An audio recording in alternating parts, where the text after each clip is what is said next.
Hello everyone, welcome back to the aspirant invincible YouTube channel. आज हम UGC net JRF paper 1 का chapter 10 का next part करने जा रहे हैं, जहाँ पर हम देखेंगे what are the challenges in higher education system in India.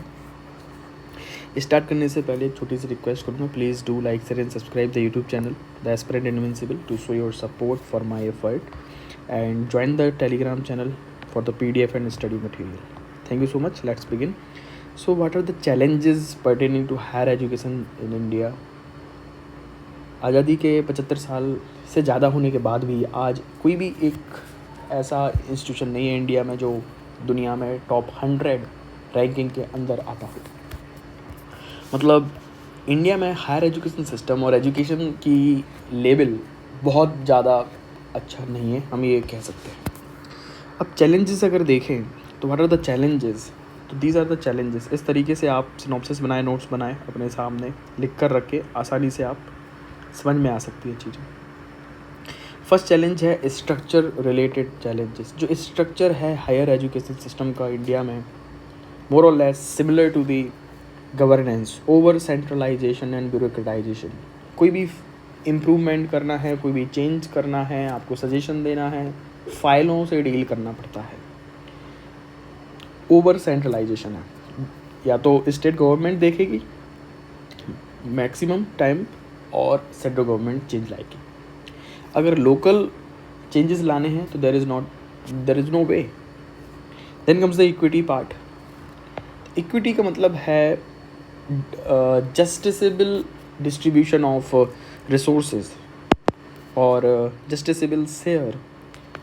तो जो हमारे डिफरेंट रिलीजन है, डिफरेंट कल्चर है, डिफरेंट रीज़न है, डिफरेंट लैंग्वेजेस हैं, अगर इसके अक्रॉस अगर हम देखें तो हायर एजुकेशन सिस्टम में इक्वल डिस्ट्रीब्यूशन ऑफ रिसोर्सेज नहीं है। एक particular religion higher education system में ज़्यादा एनरोल करता है, एक पर्टिकुलर रिलीजन कम एनरोल करता है। तो कहीं ना कहीं जेंडर बायसनेस है, रिलीजियस बायसनेस है, इनबिल्ट है, डायरेक्ट है, इनडायरेक्ट है, वो अलग बात है, बट है। Next is language barrier. Language barrier क्या, सिंपल अगर आपको पढ़ाई करनी है अपनी मातृभाषा में या फिर रीजनल लैंग्वेजेस में, आपके पास में कंटेंट मिलना मुश्किल है। इंग्लिश कंटेंट आज बहुत आसानी से मिल जाता है, आपको कहीं से भी मिल जाएगा। बट अगर आप मराठी में पढ़ाई करना चाहते हो, अगर आप मलयालम में पढ़ना चाहते हो तो मुश्किल होगा। MBBS की पढ़ाई, MBA की पढ़ाई, UPSC की पढ़ाई में भी कहीं ना कहीं फेस करना पड़ता है आपको चैलेंजेस, लैंग्वेज बैरियर है।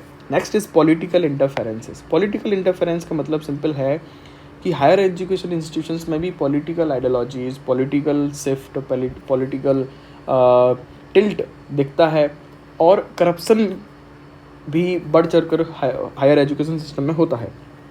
इसलिए कहीं ना कहीं क्वालिटी और एजुकेशन से कॉम्प्रोमाइज़ होता है। Next is employability.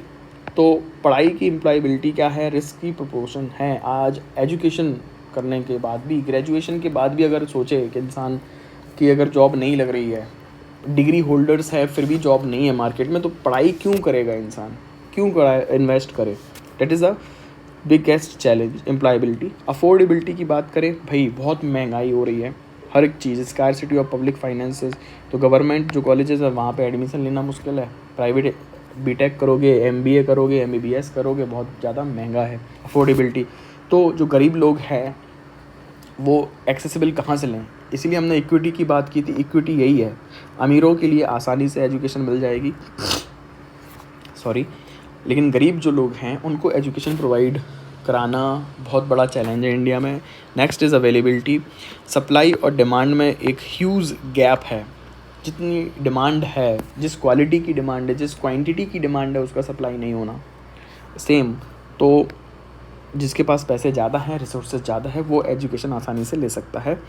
Next is accreditation challenge है। जो भी इंस्टीट्यूशंस हैं वो स्टैंडर्ड्स को फॉलो कर रहे हैं, नहीं कर रहे हैं, किस क्वालिटी का कंटेंट प्रोवाइड करा रहे हैं, किस क्वालिटी फ्रेमवर्क को फॉलो कर रहे हैं, एग्जामिनेशन प्रोसेस क्या है उनकी, बच्चे सही से पढ़ा रहे हैं, नहीं पढ़ा रहे, इसको चेक करने के लिए होता है accreditation by NAAC। But only 26% ही इंस्टीट्यूशंस हैं इंडिया में जो एक्रेडिटेशन के लिए अप्लाई नहीं करते हैं। 26% अप्लाई ही नहीं करते हैं। सोचिए 26%, तो 74% इंस्टीट्यूशंस अप्लाई करते हैं। फॉलो कितने करते हैं अब उसका अंदाज़ा अलग से लगाया जा सकता है। Next challenge is faculty. जो भी फैकल्टी है वो बेस्ट फैकल्टी या फिर शॉर्टेजेस हैं, तो टेम्पररी फैकल्टी ज़्यादा लगाए जाते हैं। एडहॉक पर आपको पता होगा एडहॉक टीचर्स लगाए लिए जाते हैं, एडहॉक प्रोफेसर लगाए लिए जाते हैं, तो क्वालिटी से कंप्रोमाइज़ होता है। फैकल्टी बेस्ट एजुकेशन प्रोवाइड कैसे कर पाएंगे? तो बेस्ट फैकल्टी होनी चाहिए। जो फैकल्टी हैं वो उनको फैसिलिटी भी प्रोवाइड होनी चाहिए ताकि वो पढ़ाई पर ध्यान दें, बच्चों के इम्प्रूवमेंट पर ध्यान दें। Next is a quality. Quality से कॉम्प्रोमाइज़ नहीं होना चाहिए। क्वालिटी बहुत लो है एजुकेशन की। क्वालिटी कैसे पता चलता है कि आप क्या पढ़ाते हो, बच्चों को क्या सिखाते हो, एग्ज़ाम किस तरीके से होता है, क्या रट्टू तोता बनाना चाहते हो, फैक्ट को याद करो लिख के आ जाओ। और इसीलिए तो ग्रेजुएशन होने के बाद भी जो टॉपर्स होते हैं, पढ़ाई बेस्ट कर ली 10th 12th तो मैं पढ़ाई हो गया, सब हो गया, ज़्यादा से ज़्यादा एक जॉब कर सकते हैं, but they are job seekers, job provider नहीं बन सकते। क्यों नहीं बन सकते? उनके पास में क्वालिटी एजुकेशन नहीं थी। Next is research and development. Research and development नहीं होगा अगर हायर एजुकेशन सिस्टम में, तो हम किस तरीके से टाइम के साथ में इवॉल्व करेंगे अपने एजुकेशन सिस्टम को। आर्टिफिशियल इंटेलिजेंस का ज़माना है, चैट जीपीटी का ज़माना है, रोबोटिक्स का ज़माना है, मशीन लर्निंग का ज़माना है, बट बच्चे क्या सीख रहे हैं? वही से भी ABCD से लेके आंसर राइटिंग प्रैक्टिस और आंसर लिखना, एग्जामिनेशन में याद करके जाना, लिख कर पास हो जाना। बट आप जब मार्केट में जाओगे तो वहाँ पे आपसे पूछा जाएगा can you use AI, how to use ChatGPT, robotics, क्या आपको ग्राफिक्स आता है, सोशल मीडिया पे प्रेजेंस है नहीं है, किस तरीके से। इससे आपको स्किल बेस्ड इकॉनमी है तो, लेकिन एजुकेशन हमारा स्किल बेस्ड नहीं है। That is the biggest problem. And enrolment ratio बहुत कम है। एनरोलमेंट रेशियो सिंपल होता है कि अगर पूरे देश में 20 करोड़ लोगों को स्कूल जाने की एज में हैं, स्कूल जाने के लिए हैं, ग्रेजुएशन करने के लिए हैं 20 करोड़ लोग, तो उसमें से सिर्फ और सिर्फ मान लीजिए 10 करोड़ लोग ही ग्रेजुएशन कर रहे हैं। बाकी 10 करोड़ लोग किसी भी कारण से पढ़ना नहीं चाहते, ग्रेजुएशन करना नहीं चाहते। तो एनरोलमेंट रेशियो हो गया 50% ग्रेजुएशन के लिए। तो एनरोलमेंट रेशियो भारत पे बहुत कम है। लोग एडमिशन ही नहीं ले रहे, पढ़ाई नहीं करना चाहते। उसके कई रीज़न हो सकते हैं, सिंपल। अब हम कुछ देखते हैं कि गवर्नमेंट ने कौन से इनिशिएटिव किए हैं या फिर कैसे सजेशंस क्या क्या हैं, हम किस तरीके से हायर एजुकेशन सिस्टम को इम्प्रूव कर सकते हैं। तो फर्स्ट है, सबसे पहले क्वालिटी इम्प्रूव करना पड़ेगा, इंस्टीट्यूशंस की भी और एजुकेशन की भी। जो रेपुटेशन है उसको सही करना पड़ेगा। लोगों को ये नहीं लगे कि बस डिग्री मिल जाती है, कोई मतलब नहीं है, पढ़ाई करो या ना करो आप तो पास हो ही जाओगे। तो क्वालिटी भी इम्प्रूव करना ज़रूरी है, बेस्ट एजुकेशन प्रोवाइड कराना ज़रूरी है, और रेपुटेशन भी एजुकेशन सिस्टम की सही करना ज़रूरी है। नेक्स्ट इज़ सफिशिएंट इंफ्रास्ट्रक्चर होना चाहिए। ये नहीं कि 10 बच्चों पे एक ही कंप्यूटर है, 100 बच्चों पे एक ही टीचर है। इस तरीके से सफिशिएंट इंफ्रास्ट्रक्चर नहीं है तो किस तरीके से आप बेस्ट क्वालिटी एजुकेशन प्रोवाइड करा सकते हो। लेबोरेटरीज़ नहीं है, पैसे आते हैं खर्च हो जाते हैं, कहीं पे लैब नहीं बनती है, लैब बन जाती है उसको यूज़ नहीं लाते। देन कम्स द गवर्नमेंट को प्रमोट करना चाहिए collaboration between the national international institutions के बीच में। IITs of India, MITs of US अगर आपस में कोलैब करेंगे तो बेस्ट स्किल डेवलपमेंट करा सकते हैं एजुकेशन में स्टूडेंट्स का, ताकि वो फ्यूचर में बेहतरीन इनोवेशन कर सकें, बेहतरीन रिसर्च एंड डेवलपमेंट कर सकें। नेक्स्ट इज़ फोकस जो है गवर्नमेंट का होना चाहिए ग्रेजुएशन लेवल से ही एम्प्लॉयमेंट जनरेशन पर। एम्प्लॉयमेंट ओरिएंटेड एजुकेशन होना चाहिए, एम्प्लॉयमेंट ओरिएंटेड लर्निंग्स होनी चाहिए, स्किल्स डेवलपमेंट कराना चाहिए। तब जाके बच्चा हायर एजुकेशन सिस्टम में टेंशन ना ले, रिस्क ना लगे उसको, तो वो एनरोलमेंट रेशियो बढ़ेगा अपने आप कि हाँ पढ़ाई करने से फ़ायदा है। आज ऐसा ना हो कि पढ़ाई करो या ना करो कोई मतलब नहीं है मार्केट में, तो ये परसेप्शन नहीं होना चाहिए। Next is multi disciplinary approach. Multi disciplinary approach simple होता है, बच्चा आर्टिफिशियल इंटेलिजेंस का भी इस्तेमाल करना जानता है, बच्चा ऐसे राइटिंग भी जाता है, बच्चा फिलोसफिकल सब्जेक्ट भी पढ़ता जानता है, बच्चे को मैथ भी पढ़ना है, बच्चे को एक्टिंग भी करनी है। तो इस तरीके से मल्टी डिसिप्लिनरी अप्रोच होना चाहिए एजुकेशन सिस्टम में। बच्चे सिर्फ और सिर्फ रटने पर फोकस ना हो, बच्चे सिर्फ लिखना, दिन सुबह से लेकर शाम तक लिखते हैं याद करते हैं, लिखते हैं याद करते हैं, बट अप्लाइड नॉलेज कहाँ पर है, बहुत मिसिंग पार्ट है। Next is minimum political interferences, ताकि करप्शन कम हो सके, क्वालिटी इंप्रूव हो सके और हायर एजुकेशन इंस्टीट्यूशंस जो हैं वो अपने एजेंडा पर काम करें, स्टूडेंट्स के बेटरमेंट के लिए काम करें, ना कि किसी पॉलिटिकल पार्टी, पॉलिटिकल आइडियोलॉजी के लिए। और करप्शन भी कम होगा, क्वालिटी इम्प्रूव होगी। Next is suggestion is innovative and transformational approach को एक्सेप्ट करने की ज़रूरत है। ट्रांसफॉर्मेशनल अप्रोच क्या होता है और इनोवेटिवनेस क्या होती है? सिंपल, हायर एजुकेशन सिस्टम में भी जो सेंट्रलाइजेशन है, चेंज लाना है तो बहुत साल नहीं, 2 से 3 साल लग जाएंगे। तो फिर आज जो चेंज चाहिए वो 2 साल बाद में आएगा। ये 2 सालों में तो बहुत ज़्यादा चेंज आ चुका होगा, तो फिर पिछड़ जाओगे आप। इसलिए एजुकेशन सिस्टम को आर्टिफिशियल इंटेलिजेंस से मर्ज करना, स्मार्ट क्लासेस लगाना, डिजिटल टेक्नोलॉजी का यूज़ करना है, तो ट्रांसफॉर्मेशनल अप्रोच होना चाहिए, ताकि एजुकेशन सिस्टम हमारा रिलेवेंट रहे और कॉम्पिटेंट रहे, कॉम्पिटिटिव रहे दुनिया में। These are the suggestions to improve the higher education system in India. तो इस तरीके से आप सिनॉप्सिस बना सकते हो ताकि आप आसानी से याद कर सकें फ्लो चार्ट का यूज़ करके। Now what are the government initiative to improve the quality of higher education system in India. Higher education system को कैसे इंप्रूव करने के लिए गवर्नमेंट ने कौन कौन से प्रोग्राम लॉन्च किए? फर्स्ट इज़ राष्ट्रीय उच्चतर शिक्षा अभियान, रूसा, 2013 में लॉन्च किया था गवर्नमेंट ने। It is a centrally sponsored scheme and strategic funding इसमें प्रोवाइड की जाती है।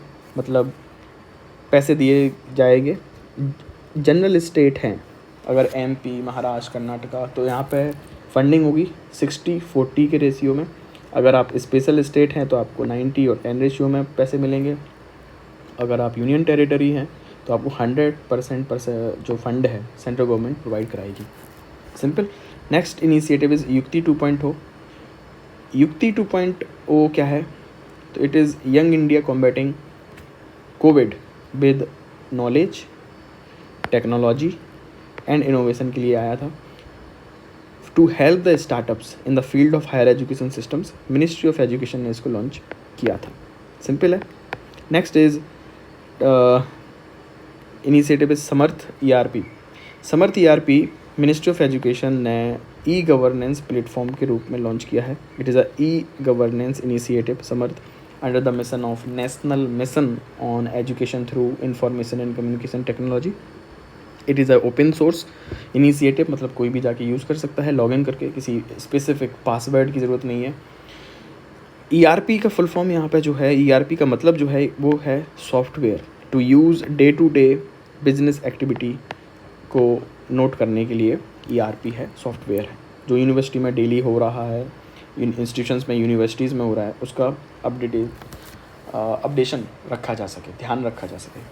Next is establishment of world class institutions. तो सरकार ने इंडिया के अंदर वर्ल्ड क्लास इंस्टीट्यूशंस को एस्टेब्लिश करने के लिए स्कीम लॉन्च की है, इंस्टीट्यूशन ऑफ एमिनेंस से बोलते हैं। इसके अंदर गवर्नमेंट 10 पब्लिक इंस्टीट्यूशंस को और 10 प्राइवेट इंस्टीट्यूशंस को चूज़ करेगी, उनको फंड करेगी, ताकि वो एक वर्ल्ड क्लास स्टैंडर्ड्स का इंफ्रास्ट्रक्चर डेवलप कर पाएँ, वर्ल्ड क्लास एजुकेशन क्वालिटी दे पाएँ।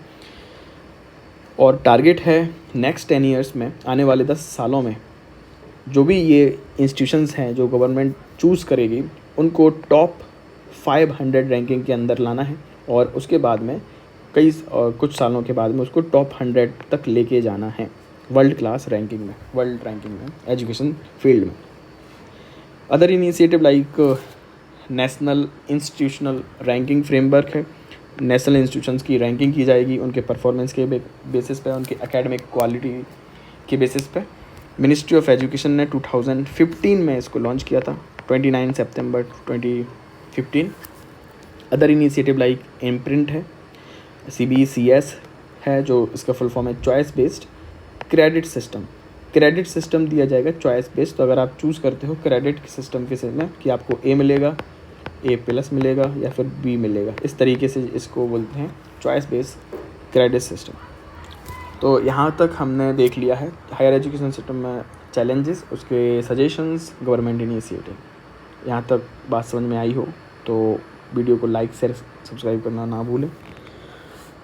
और इस टेलीग्राम चैनल को आप ज्वाइन कर सकते हो, यहाँ पे PDF आपको मिल जाएगी। Thank you so much, take care, love you all.